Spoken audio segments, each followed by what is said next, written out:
छोटी थी तो गुरु महाराज जी ने पूछा एक बार किसी प्रेमी से पूछा कि आरती में कौन कौन था।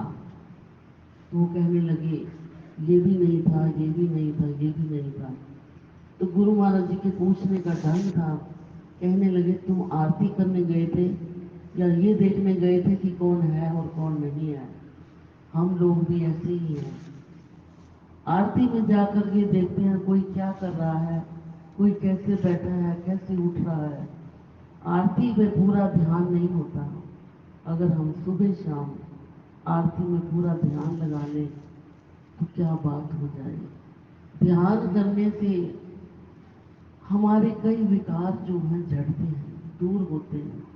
जितने हमारे अंदर पाप हैं वो ध्यान करने से, अपना व्यवहार शुद्ध करने से, सच्चाई पे चलने से ये सब जो पाप हैं छूट जाते हैं। लेकिन हमारे दिन में हम कितने पाप करते हैं, कितने लोगों का मन दुखाते हैं, कितने ही पाप हो जाते हैं, कितनी ही गलतियां हो जाती हैं, लेकिन पाप हमारे झड़ते नहीं, विकार हमारे बढ़ जाते हैं। उससे हमारा ध्यान नहीं लगता। ध्यान इसीलिए नहीं लगता कि हम ध्यान नहीं लगा पाते पूरा। पापों का जब जब हमारे अंदर शैतान बढ़ जाते हैं, शैतान बढ़ता है, वही हमें आदेश देता है कि तुम ये करो। वो तुम्हारे लिए ये कर रहा है, तुम भी ये करो। शैतान की मात्रा बढ़ जाती है, पुण्य की मात्रा कम हो जाती है। पुण्य हमारे कम जब होते हैं तो हमारी वृत्ति जो है दूसरी ओर जाकर गलतियों पे गलतियां हम करते जाते हैं। समझ ही नहीं आती कि हमें चलना कैसे है। इतना बड़ा दरबार, गुरु महाराज जी साक्षात भगवान, दादा गुरु महाराज जी भगवान, इतने बड़े दरबार में आकर भी हमने कुछ ना सीखा तो फिर हम क्या कर सकते हैं। कुछ भी नहीं कर सकते। नंगली दरबार तो एक सागर है। हम तो महाराज जी से कहते थे हम नदियों से निकलकर सागर में आपने भेज दिया है, अब सागर में हम रहेंगे, गुरु महाराज जी के चरणों में रहेंगे। बस यही प्रसन्नता थी। इतनी कृपा की है जुगल जोड़ी महाराज जी ने मुझ पर। मुझे तो लगता है मुझ पर की है, जो उन्होंने मुझे श्री गुरु महाराज जी के चरणों में चढ़ा दिया, अपना बच्चा चढ़ा दिया उनके चरणों में। बस मेरे पर कृपा हो जाए, गुरु महाराज जी बस अपना बना ले, इतना ही काफी है कि उन्होंने अपने दर पर थोड़ी सी जगह दे दी, मुझे अपने चरणों में रख लिया। और मुझे क्या चाहिए, कुछ नहीं चाहिए।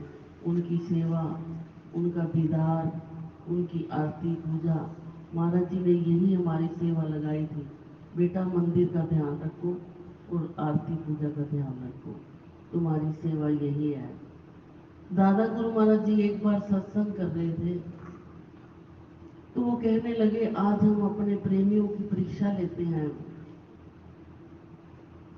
उन्होंने सब प्रेमियों से पूछा आज हम तुम्हें कुछ देना चाहते हैं, क्या लोगे। तो किसी ने कहा कि हमें ऐसी युक्ति बता दो कि हमारी समाधि लग जाए। किसी ने कहा हमारा ये ध्यान हो जाए, हमारा ये काम हो जाए, हमें ऐसा बता दो। एक व्यक्ति जो था वो पीछे बैठा हुआ था, मुंह नीचे करके बैठा था। तो कहने लगा आपने क्या मांगना है।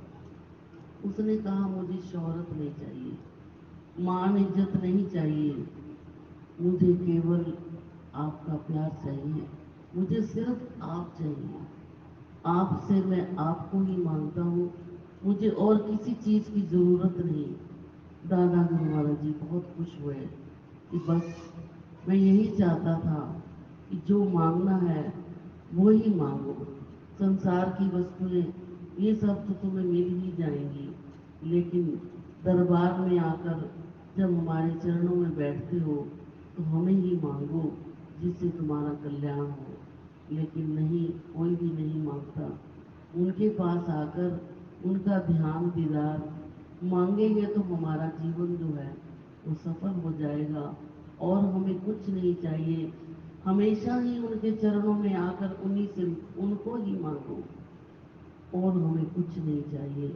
बस ध्यान शिविर जो है बड़ा आनंददायक है, बड़ा शांतिपूर्वक है। सब बड़े ध्यान से बैठे हैं, बहुत अच्छा लग रहा है। वाइब्रेशन जो है सबके मनों को छू रही है, एक दूसरे की किरणें पड़ रही हैं। गुरु महाराज जी सामने साकार रूप में बैठे हैं, वो मूर्ति रूप में नहीं है। आंखें बंद कर देखो कि कैसे वो सामने बड़े प्रसन्न चित बैठे हैं। जिस दिन हमने नंगली दरबार में चोला पहनाया तो श्रृंगार बड़े आराम से एक एक हार पहनाते जा रहे थे, तो वो हार इतना जच रहा था और इतने सुंदर लग रहे थे। तो मैंने भाई जी से कहा आज गुरु महाराज जी बहुत खुश हैं, बहुत प्रसन्न है। शायद ध्यान शिविर से उनकी प्रसन्नता बहुत बढ़ गई है, क्योंकि श्री नंगली निवासी भगवान को ध्यान से ही प्रेम था, नाम से ही प्रेम है। वो नाम ही कहते हैं, नाम ही जपो, और किसी चीज की कमी नहीं है यहाँ पर। और आज पहली बार ये ध्यान शिविर लगा है, बहुत ही आनंद आ रहा है। ये सब गुरु महाराज जी की कृपा है। नंगली निवासी भगवान ने हम सब पर ये बहुत कृपा की है, जो ये शिविर लगवाया और अपने ध्यान का थोड़ा सा अंश सबके मनों में प्रेम डाल दिया। एक दूसरे के प्रति प्रेम उठ रहा है, एक दूसरे के प्रति एक दूसरे को देखकर प्रसन्न हो रहे हैं, और मन बड़े शांत है। किसी के अंदर कोई विचार नहीं आ रहा, किसी को घर की चिंता नहीं है। घर बार छोड़कर सभी यहाँ पर बड़े प्रसन्नता से बैठे हैं, बहुत आनंद आ रहा है। श्री गुरु महाराज जी की कृपा इसी तरह बनी रहे और ये ध्यान शिविर ऐसे ही